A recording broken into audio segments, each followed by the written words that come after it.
This is what we're calling our lived experience panel, I guess. I guess we're having a mental health focus, and I do have my questions that I created on my phone. So just to remind me. Yep. Okay. Thanks everybody for coming today. It's a bit of a challenge to come up and talk about your story. I know when I've told my story, which is not that often actually when I think about it, I think I get caught up in the work and forget sometimes to step back and think about what it's like to support someone who's had those sort of challenges. So thank you so much for coming today. I'm just, one second, my phone's playing little tricks on me. There you go. So I just what I thought I'd do, instead of me sort of introducing with detail, I thought I'd just go across each one of you and just to start the sort of process. Is that okay? So I'm going to start with Rebecca. Could you tell us a little bit about yourself, Rebecca, and a bit about your caring journey so far? Sure. Is this on? Yep, good. Okay, great, thank you. One of those complicated things. I've been caring since I was about 3.5 years old. Currently, I care for my husband, his boyfriend, my sister, and 3 other friends who I consider family. So it's a lifelong thing I've done, and it is very rewarding, and also a lot of work sometimes. Okay. What would be, so we're going to kind of get right down to it here, Okay. if that's okay. What would be the sort of the 2 major challenges that you think have been a part of that journey for you? And I'm not in your caring, both in your caring roles, but also for personally for yourself and the family. I think one of the biggest challenges is that there's not always an understanding or acceptance of chosen family. So my household is very queer. I am bisexual. Most of the people I'm caring for are queer. In fact, all of them are queer. So we have chosen family. We don't necessarily consider just the people we're directly related to family. And so people going, why are you here? Like, what relationship do you have to this person? That's irrelevant. It doesn't matter. They're part of my family. And so that is always a challenge to sort of juggle. And the other thing that I find as well is that the community, the understanding of communities of care. Although I'm caring for people, they are also caring for me. I'm not actually, without my own issues, complex trauma, a whole lot of some physical, chronic pain-related issues. We care for each other, and so sometimes I need care from the people I'm caring for, and vice versa, and that also sometimes gets confused by the people going, hang on, but weren't you being the carer before, and now I am being the person being cared for, and that's just the way life is. Yeah, it's that sort of blurring of supporting and caring for each other is sort of an interesting sort of topic, isn't it, in the sense that we often sort of want to segregate things out. So you're saying that actually it's a complex web of people that are both supporting and caring for each other as well. Yeah. Yeah. Okay. I'll move on, and we'll come back with the next sort of set of questions. So welcome, Jill. Thank you so much for coming today. Would you like to sort of start us a little bit about your caring journey and maybe some of those challenges you've been facing? Oh, there's plenty of those. Yeah. My name's Jill. I'm here today because my son John died in 2015. I'm going to cry, I always do. He had and was diagnosed with paranoid schizophrenia, thank you. And he also had a drug addiction. We had 5 children. It was very difficult managing that household with 5 young children, all in a house together with someone who was not conforming to the house rules. It was devastating to have him leave home, but as the schizophrenia got a lot worse, it was very difficult for him to live in the household, trust, and also with the drug addiction, it became very difficult when you have younger children who you want them to have role models and to not have those sort of vices around them. That was very difficult. He lived in squats. He was always very difficult for him to find housing. I used to meet him once a week. I'd buy him breakfast and help organise mental health care. Quite often I attended the clinic with him. He had lots of criminal charges because of the drug addiction.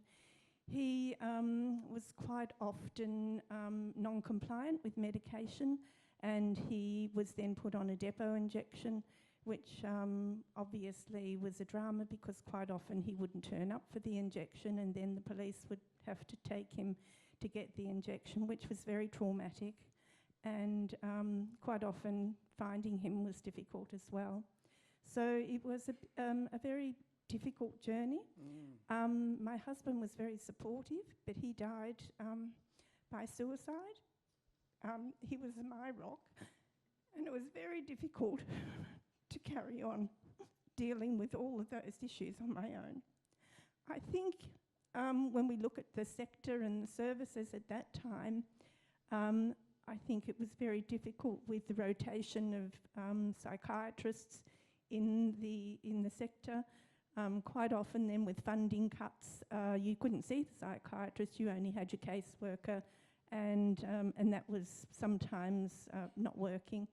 I think with the rotation of psychiatrists and the change of medication for change's sake, quite often we found ourselves at VCAT contesting those decisions, particularly when he was stable. We couldn't understand why the medications would change.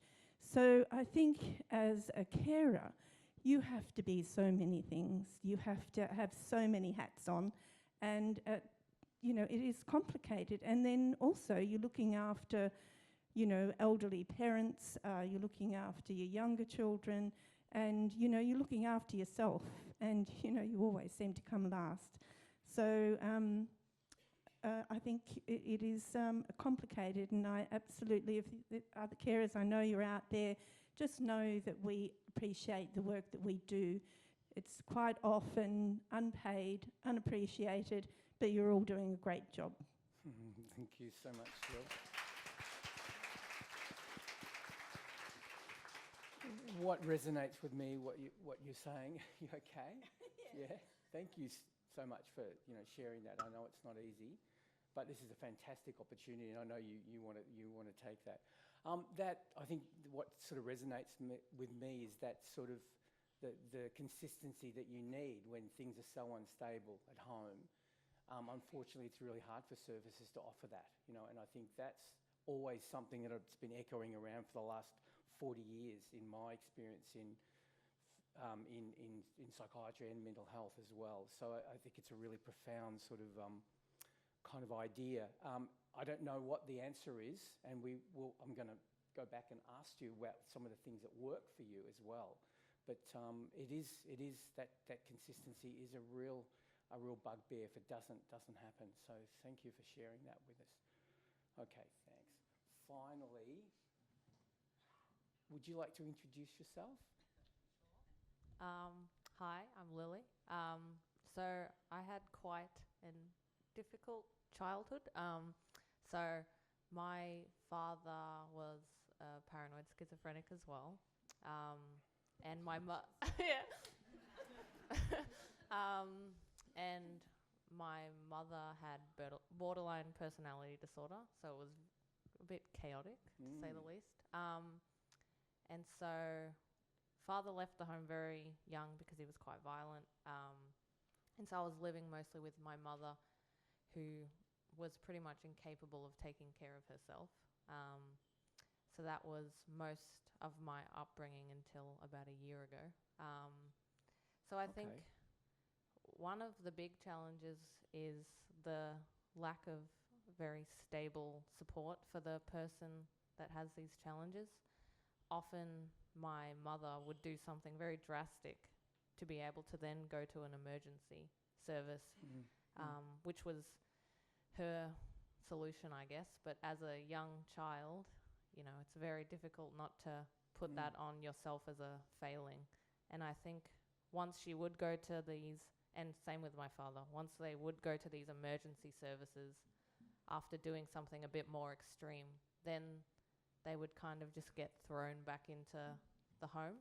And as young people, it's very hard to not blame that on yourself and then try to fix it without knowing what this disease is or this illness is, because it's never explained to you, as a way to weirdly try to protect you by not naming what the issue is, but at the same time you're trying to guess every day what the hell is happening.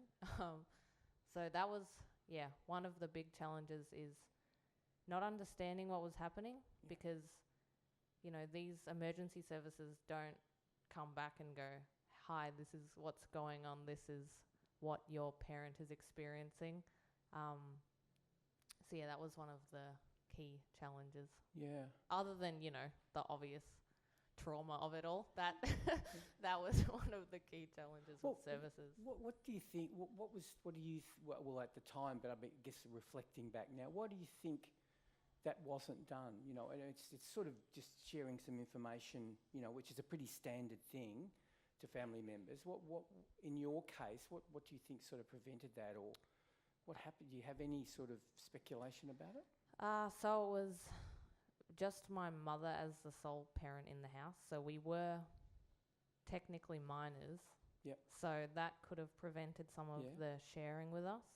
Yep. And, you know, you're relying on someone who is a very good liar, who my mother was. You're relying on her ability to be able to handle her situation and also the children, and be able to explain that to them, which wasn't done in the kindest way from her. So I guess, because the situation was there was a lack of other adult support, so it was very easy to get lost really and not get recognised. Because oftentimes when she would go away, it was, oh my God, this is a nice break for me, right? It sounds harsh, but that's how it was. So it's just, it was not understanding anything that was happening and relying on her to be able to take care of us, but then also understand her condition. And she was trying to take care of your father as well. Well, he was out of the home. Oh, okay. Because he was violent. Oh, okay. Gee, I mean, it's such a complex story, isn't it? Very complicated. Yeah, and such a long journey for you as well. Yeah. Well, thank you so much for that. I'm going to get to some positive things, don't worry. It sounds a bit dark at the moment, but it is dark. And this is the whole point, I guess, of us talking about this and being open and honest about it. And it's not about blaming anybody here. I think it's about sort of getting conversations happening, as Heather was saying. I might come back to you, Rebecca. What's in your journey, and I wish we had more time with this, and I wish there was more of us to talk about this, but in your journey, what were some of the things that you felt services that they actually, you know, it was useful, it was good, some of the practices that happened that you could sort of pick out that sort of helped you a bit? And they might be just frail, thin things. There doesn't have to be a major sort of thing, but something that sort of you felt, they got it. They're sort of, So one of the big things that my family and the people including the people I care for, look for, the smallest rainbow flag. It doesn't matter how small it is. If we see that, we know we can be our whole selves when we're seeking care. It's so important that small signs, or big, like put a flag outside the building, that's great too. But if we see that there are people who are clearly supporting the queer community and are recognising us, then we are more willing to go and approach those services and be involved in the things that they offer. It's so important. And I know I was at ScienceWorks. This is a completely sort of separate to caring, but I was at ScienceWorks the other day and someone was wearing a pronouns. My pronouns are. And that way I was like, immediately I'm like, love your badge. No, we can have a conversation about the community and how stuff's going. And it was just a weight off my shoulders, a little thing I didn't have to like hide any bit of who I was, My husband didn't have to hide any bit of who he was. We just had that relaxed moment. And that means that we feel safer when we are seeking support from services about, just engaging and not having to hide. Because sometimes we do have to hide who we are, and it's just an added burden. Yeah. It is, and it's just to be able to be acknowledged, really, that's what you're saying, and that somehow that presents a sense of it's okay, it's a sort of safe sort of. And did that happen? Did you see those signs? Yeah, I have seen those signs, Yeah. and so there's been, for example, the GP I go to has a little poster with a rainbow flag, and it says that we accept all patients and we will treat everyone the same. There was a previous GP where I went to where I was asking for a mental health plan for myself, and I didn't know. They used to have material saying that they were supportive of the queer community, but then that disappeared. And as part of seeking this mental health plan from a new doctor there, well, basically a registrar, I didn't know what his views were, and I had to out myself. And then so the next time I saw him, I'm like, that wasn't cool, actually. If your clinic is supportive, please make it clear, because I was so nervous the whole time. It was so much extra stress to get that mental health plan because I didn't know. Yeah, that's really interesting, Rebecca, that to be identified, to be acknowledged is such an important sort of part of actually even wanting to work with services. Fantastic. Thank you so much. Jill, what about some of the things that have happened to you on your journey that you've felt that have been helpful, that have been, and I said they don't have to be major things, but things that it might have been, a particular clinician or a particular series of events or something that you feel that made a bit of difference for you and your Change, I think. We all want change. We all want more conversation. And I think John died, as I said, in 2015, but he was 38. We'd been dealing with his illness for 20 years.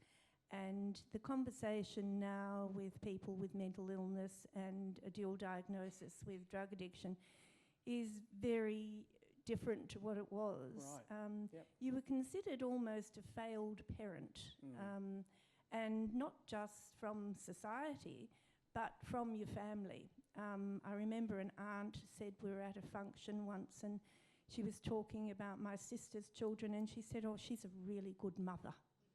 And I thought, I want to say what the, but I just wonder, what are you judging that on?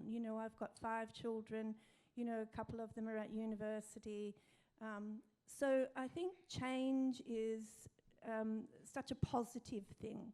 If we can look at that and we can say to people, you're doing a good job, you're doing great, and we want to support you. And we think that you are a great ambassador for what the cause is, and also for your family.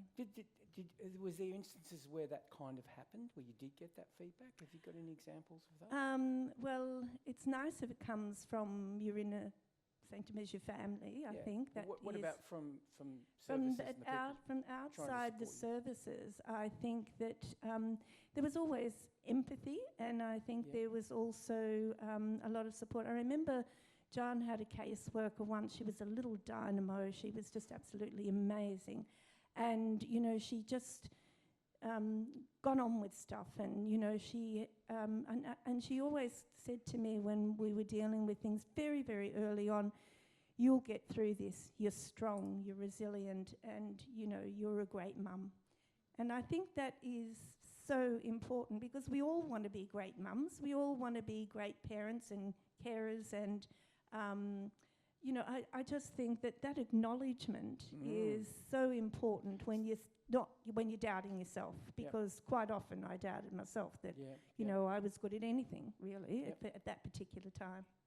So another form just of simple acknowledgement makes a big difference.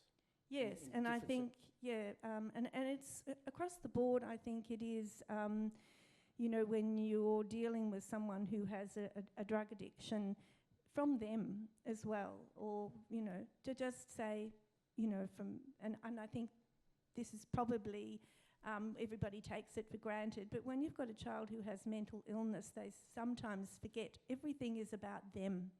You're laughing, I know, because this was so. It is. They if the cat had kittens, they think it had something to do with them. I think it is, and that's very difficult. But for them to acknowledge and say thanks. One time, I just want to tell you this very quick funny story. John rang up. He was in a squat. He was freezing, and he said, "Oh, Mum, can you bring me down a doona?" So of course, I've just grabbed the doona off my bed and left my husband sitting in the lounge room, no doona for the night. And but it was a Sheridan doona, and it was floral, and it had these beautiful, lovely big frill around it. And as I've taken it in, everyone was laughing, and I took in some pieces as well. And they all said, "Oh God, you're going to be the glamorous guy in the squat now," because he had this very floral doona. That's interesting, Jill.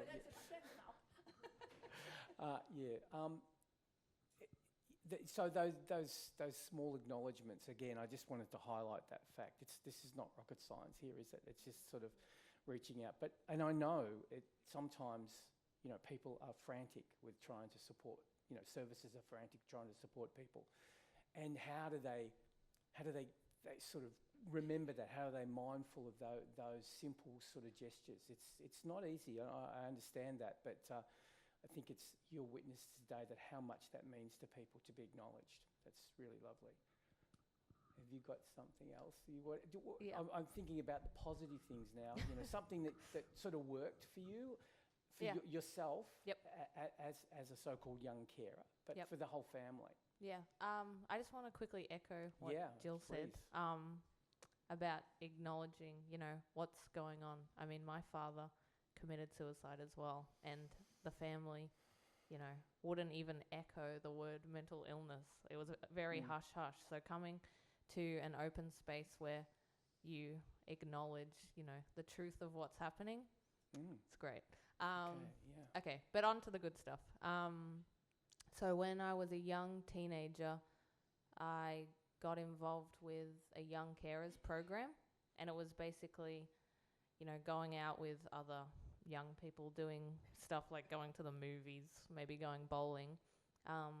But a big thing also, I think quite a few people and families that are living with mental illness often fall, below the poverty line.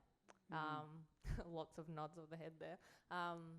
So what they did was they helped with school books and uniform, and we went to this Christmas charity, and I got a Lizzie McGuire DVD, and I've never forgotten it. And that was so amazing, just to feel like I can partake in normal activities. And, I already felt very ostracized at school, but being able to rock up in the same uniform as everyone else, and be able to share stuff I got for Christmas. Stuff like that made a massive impact on, my life.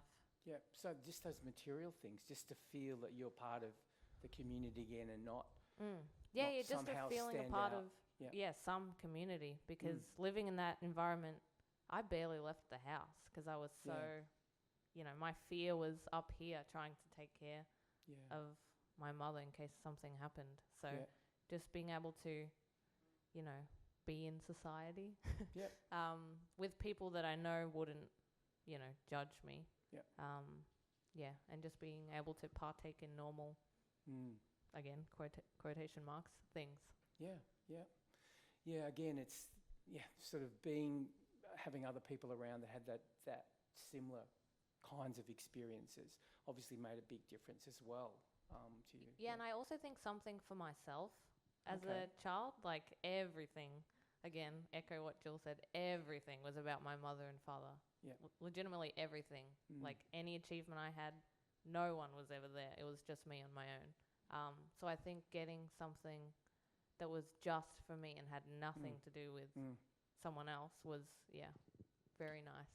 So that's an interesting, isn't it? And that's a topic that's come up quite a lot, particularly over the last 10 or 15 years, about not only the people in so-called caring roles and the work that you're trying to do, in a sense, to be supportive, It's the actual looking at family members and supporters as well, and their needs directly.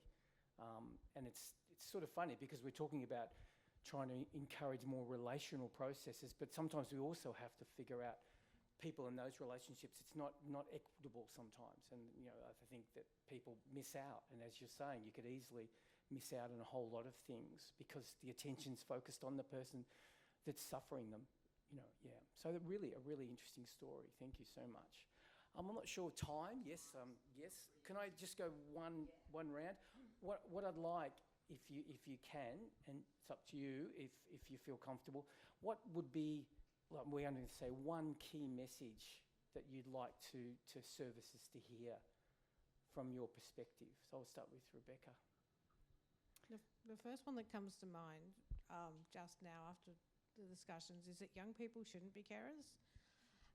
That should be rocket science. Young people should be children and not parentified from a very, very young age. As I said, 3.5 for me.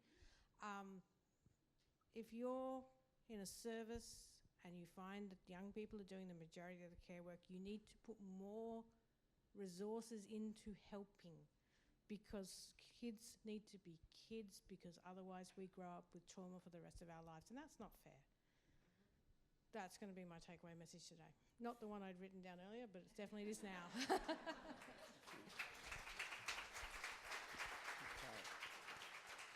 Jill, do you have something, like one key thing that you'd like to get across today?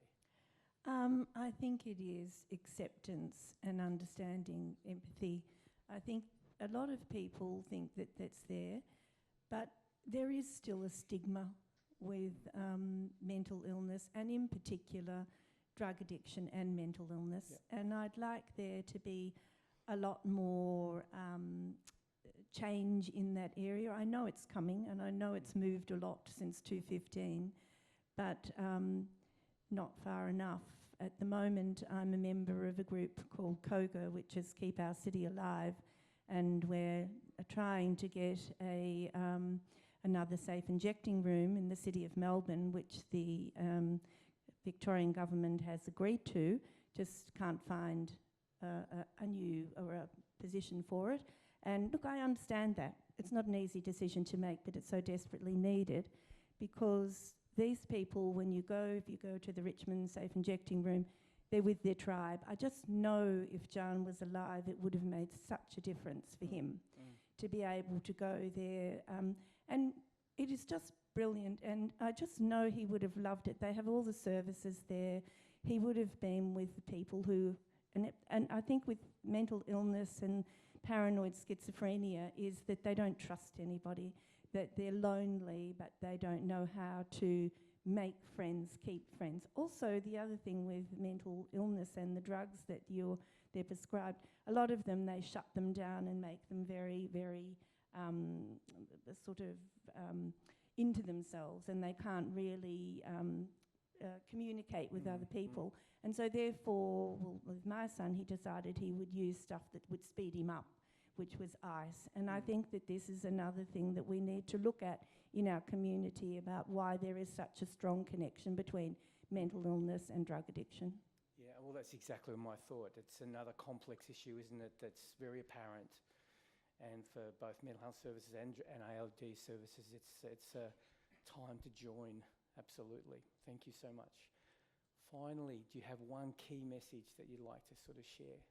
I think it's very similar to Rebecca about, stepping in when there are obvious children in stress at home. Yep. My main comment, though, was about school. I mean, I would rock up to school 3 hours late, and that was pretty standard for me every day. And I don't think I was ever pulled aside and asked, what's going on? Because I would just forge my mum's signature that we had a medical appointment. And I was, in the counsellor's office most days crying because I was stressed that I was away from the home. So I think, equipping schools with or teachers or just for watch out signs, how to step in, have a conversation with a young person, because the worst thing that can happen is the young person goes, no, everything's fine. So that's my main message. And that just reminds me of how difficult it is to network, in a sense, around people, you know, because it's not just mental health, is it? There's educational issues, there's a whole range of drug and alcohol issues. How do services connect up with other services? It seems to be a real big challenge, in a sense, because there is a network around people, but it has to be identified and followed up. So thank you so much, everybody. Sorry we don't have more time. It'd be lovely to talk to you more. So thanks, everybody. Can we just thank our panel members?